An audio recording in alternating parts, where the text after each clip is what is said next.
All right. Looking forward to getting back home Saturday after being on the road the last 2 weeks, 12 o'clock against Wisconsin, coming off top 25 win at home against Washington. They're a tough, gritty football team. I mean, they've had a murderer's row schedule.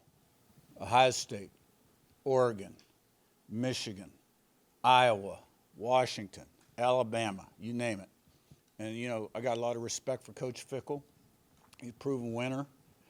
The guy's had his starting quarterback available about 30% of the time during his tenure at Wisconsin. That's tough duty. So I think we need to understand that we're going to get everybody's best shot. We're not sneaking up on anyone anymore. We got Iowa's best shot at Iowa. We got Penn State's best shot at Penn State. Oregon was obviously a big game on the road, and we'll get Wisconsin's best shot. So we got to have a good week of preparation. So open it up for questions. Yeah, Curt, what went into starting Johnny over Zen on the offensive line, and do you have kind of a more firm timeline for Drew Evans' return? Yeah. Zen got dinged up in practice a little bit, so Johnny got more work, and Zen's was able to play in the game, but didn't get the reps during the week. And Johnny played well. Drew Evans will be a few weeks yet. I guess to follow up on that, just more broadly, just how did you evaluate, particularly pass protection? I know that Penn State defensive front maybe hasn't been as productive as it was expected to be, but there are NFL prospects there. Did you kind of see some things that you feel like you want to get cleaned up in terms of pass pro in particular? Well, I mean, look, you always want a clean pocket when you throw the ball. Now, that's not going to happen when you throw it 30-plus times. But they did put pressure on our quarterback. They do have some NFL-type guys up front. There were a number of clean pockets as well. Occasionally he got hit on a zero house blitz where they were bringing one more rusher and we could block, and that's going to happen. But you're always looking to improve your protection. Yeah, Curt, I guess the performance you're getting from Hardy, I mean, obviously he's played well all year, but in particular Saturday's game and what you're getting from him. He's been a very consistent player. All three of those linebackers have been playmakers. Isaiah Jones has stepped up big time. Fisher was defensive player of the game. And Hardy has been very consistent and good special teams guy as well. So he's got a great future. Curt, is there things that people missed with Mendoza? He was the number 134 quarterback coming out of high school. Yeah. There are things that were there then that people didn't see, and then how much was the progression when he got to college? I know you've only had him for the year, but I can't really answer that question because I didn't know who he even was in high school. I became aware of him when we signed his brother Alberto at JMU, and then Alberto came with us when we came to Indiana. And being the film junkie I am, making all the different cut-ups, occasionally I'd see plays from Fernando at Cal, and then when he went in the portal, obviously watched a lot of game tape on him and, just really liked his stuff, the physical quality, all the stuff you see, the quick release, the arm, the mobility. And, he's a great person. He really prepares. He's really smart. And he's developed quite a bit since he's been here. And I've said this a number of times, but I'll say it again. As much as he has improved, he can still improve more.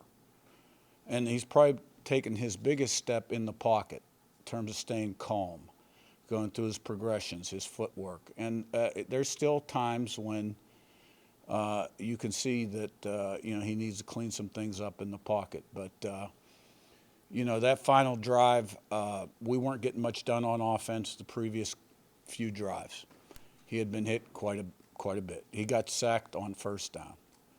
2nd and 17, running clock, minute 30, our own 13, no timeouts, right? It wasn't looking real great at that point. And everybody responded, and it always does start with the quarterback. And, he stuck a few balls in the seam, made some throws. Our guys made some catches, and, all culminated in the last play. So, it was a great win and a real shot in the arm for our team who was down. down and out in a lot of people's minds and refused to lose and got it done. Follow up, sorry. The guy from Miami who's been in Cal for 3 years handled the snow outside right now. Is he okay? Say again, I'm sorry. And a guy who grew up in Miami and spent 3 years at Cal, can he handle the weather we have right now? I'd say he can handle about anything. Fernando, yeah, he can climb some tall mountains, but we'll get him a winter jacket. Or we're not allowed to do that, are we? He probably has a good one anyhow that says Indiana on it. Matt, are you ready to sing? Coach, you mentioned Wisconsin's win over Washington. Really shut them down. They shut down Washington offensively, a good offense. The week before, they gave Oregon fits. What are you seeing from them defensively that could present some problems and some challenges for you guys? Yeah, they play hard. They play a lot of people up front. They get hats to the ball. Bend, don't break in the secondary. Keep the ball in front of you. Do a good job against the run game. They created turnovers against Washington. And then they got Washington bottled up in the one end zone, and, it was very loud there. And they were having problems with the noise. So, they did a great job. They lost another quarterback in that game. Freshman stepped in. And, to come away with that, they blocked the punt. To come away with the win under those circumstances, that was a great win for them. Sam, on your right, that's Tim. Coach, it's potentially the final home game or final regular season home game for a lot of guys. But what have guys like Aiden Fisher and Mikhail and some of these seniors meant to building the foundation of the culture that you wanted here? Yeah, you're right. I mean, it's the last regular season home game. I really haven't had a chance to think about that very much. I think all the guys really are focused in on, today and what lies ahead. But those guys have been tremendous foundational pieces for the program back at JMU and here at Indiana. They're great players, great people, great leaders. There's a number of them. I doubt that any of them are thinking about the end right now, because everybody understands sort of where we're at and what's possible. Jim in front of Eli. Curt, to be a good quarterback and leader, it takes great personality traits. And I want to, if you have seen any of Fernando's TV post-game interviews in which he is able to answer and looks directly into the camera and hands out his gratitude to his teammates like a NASCAR veteran. And then if you've seen that, your comments. And then secondly, in yours on Saturday, you seem to get really emotional, very close on the verge to crying almost. Was that the most emotional win you have ever experienced? Fernando never ceases to amaze me.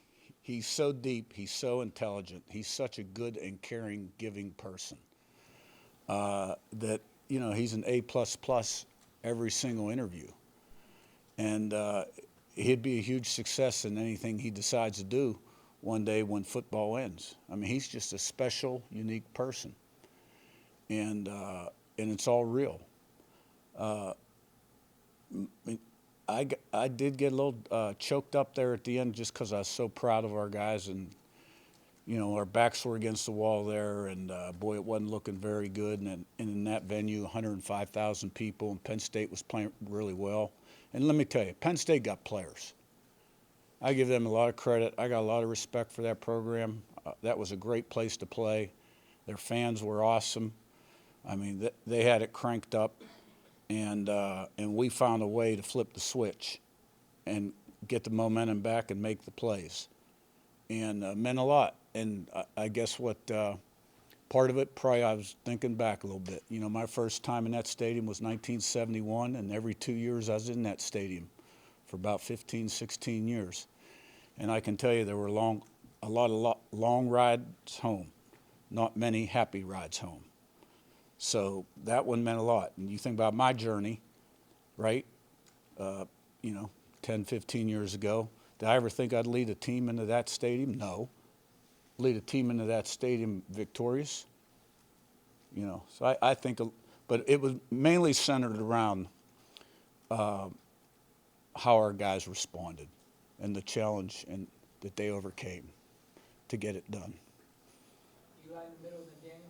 Yeah, Curt, just kind of saying with that play from when you look back at the tape again from Omar's catch, does it still seem surreal how he was able to come down with it? And then I know we've talked about him this season, but how you've seen him develop to become the player that he is for you guys in this offense. It was a tremendous play. You know, to be able to catch the ball, look down, and then get your feet in position. Great job by Derek Owings developing his core to allow him to do that in the air. And Coop working like he has the whole off season and in the fall.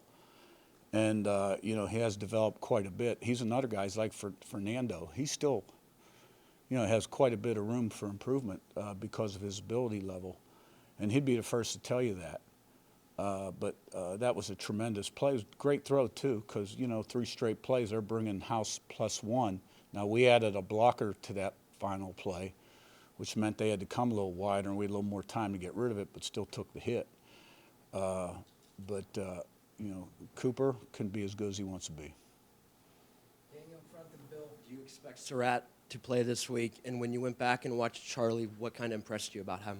Yeah. I mean, Surratt's day-to-day right now, and I'll know more every single day.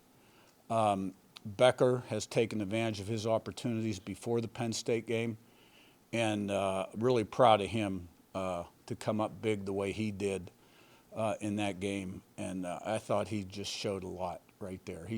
We knew he had skills. He was long. He's always done a great job on special teams. He made some good catches when he had a chance to play this season. But in that venue, to make those plays, he was the offensive player of the game. And really proud of him. And now let's stay humble and hungry and build on it. Bill, top left, last one. There's been so much that's happened this year, getting to 10-0 and tying the team mark for best starts. It sounds like you've already done some thinking about your time going into, let's say, Penn State. From a historical perspective, have you had a chance to think about, or can you think about what this has mean, how from a historical perspective, what this season so far with games to go has still meant for IU football? Well, you know, we went down, you know, we kind of went through that last year a little bit, you know, when we inherited a program that had not been very successful, had lost more games than any other program at the FBS or Division I level, and got off to a 10-0 start, right, and fell short, really, you know, at Ohio State and up at Notre Dame. And you know, this team was put together, felt good about the pieces we added. You never know about your team really until you start playing the games, and then you build off your successes and develop belief and confidence, a little more team unity and intangibles. I really have not thought much about that. I think we're on a little bit of a mission here, and that's really been the focus. And, you know, and I think that's how the kids are thinking too. All right, thanks, guys. Thank you.